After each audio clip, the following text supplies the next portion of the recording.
2018. So it's the 8 songs from Traces recorded and done acoustically. During an interview with Rolling Stone, Steve said that he's very proud of them and he cut the vinyl at Abbey Road. He's also saying that he is in the studio because he has his own studio and is writing and recording new material. So December 4th, we'll get an acoustic version of Traces. And then after that, we could see another album coming from Steve Perry. Yes, you are correct in that Steve Perry was on this show. It was pretty much the first interview he did when he spoke again to promote it. It was a big deal at the time. There were a lot of people that said to me that it was one of my favorite interviews that I had done at the time. And it was great to meet him. A super nice guy, and we had a great conversation. Here's the big thing about this. So, yes, acoustic version of the record, maybe another record, all great. But we all know the elephant in the room, if you will, is live shows. And Steve Perry did not sing live at all for the release of his last record and his long anticipated new album at the time 2 years ago. He did not sing live at all anywhere, like not even a TV appearance, it's not a concert, nothing.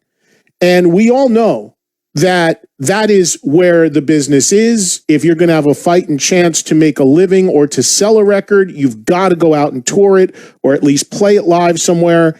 And that's one of the big challenges right now with music. We have all these records coming out, but it's very, very hard for these artists to support them consistently because that happens on the road and they can't tour them. So that's why initially during the pandemic, you had a lot of artists waiting to put out music, and now that's all changed. They're just putting it out because they don't know when they're going to be able to tour again. But it was a big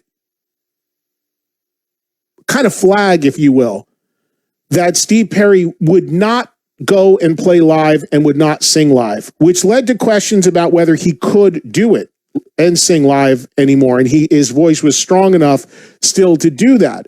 When I had Steve Perry on this show, I asked him point blank, I said, could you still sing like that, those Journey songs again?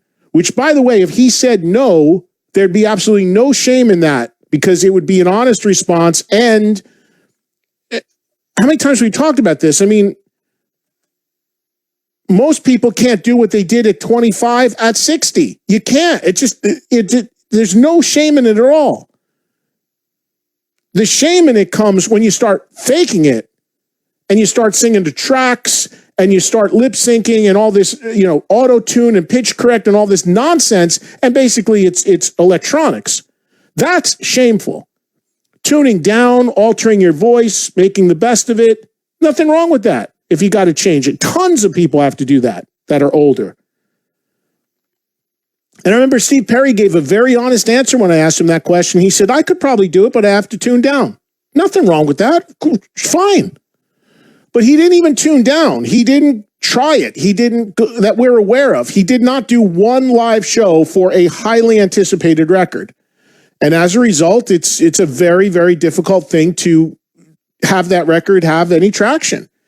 And in this interview with Rolling Stone that Alex just quoted, which I read earlier today, he says something to the effect of, my heart bleeds to sing for people on stage again. Wasn't that the quote, Alex? Something along those lines, right? That was the little byline underneath the actual, or no, that was actually the headline of the story.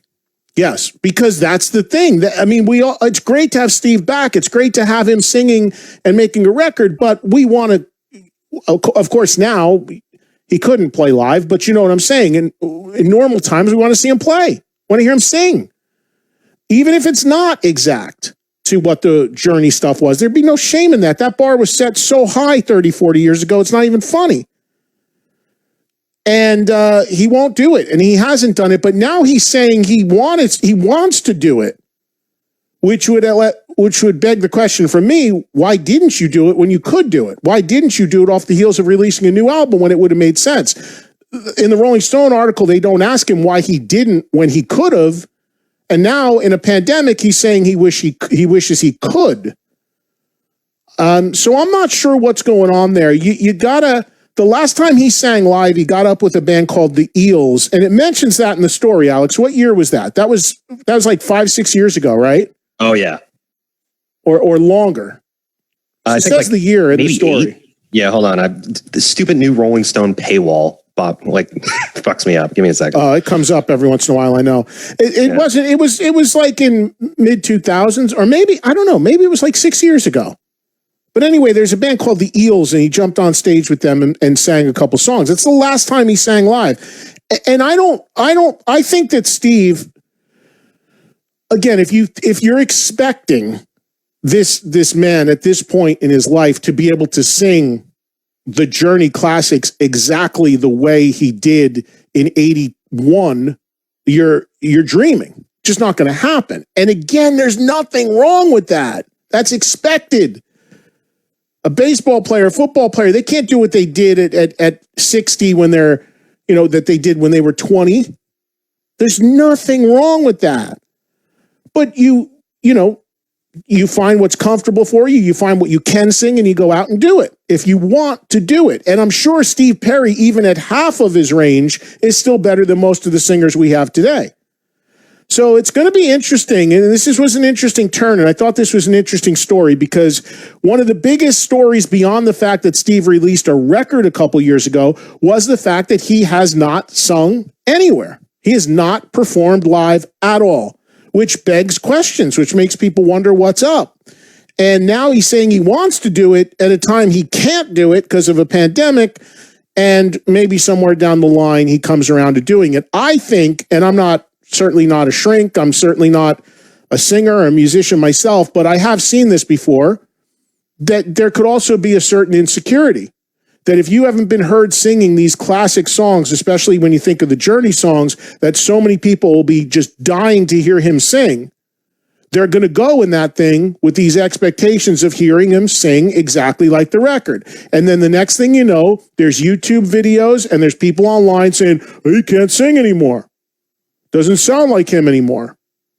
And then that messes with people's heads and they just fold their tent, especially if you're wealthy and you don't need to work. I've seen that often. There's I don't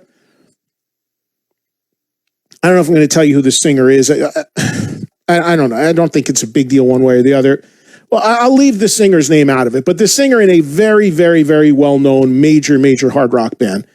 And I was with him once at a show where he was not able to sing and he canceled the show. And he said to me, he goes, you know what? He goes, I'd go out there and give it a shot. But every single person out there is going to have their video cameras on their phones going, and they're going to post it to YouTube, and they're going to say, look, I can't sing. Because when I'm just sick and I'm having a bad night.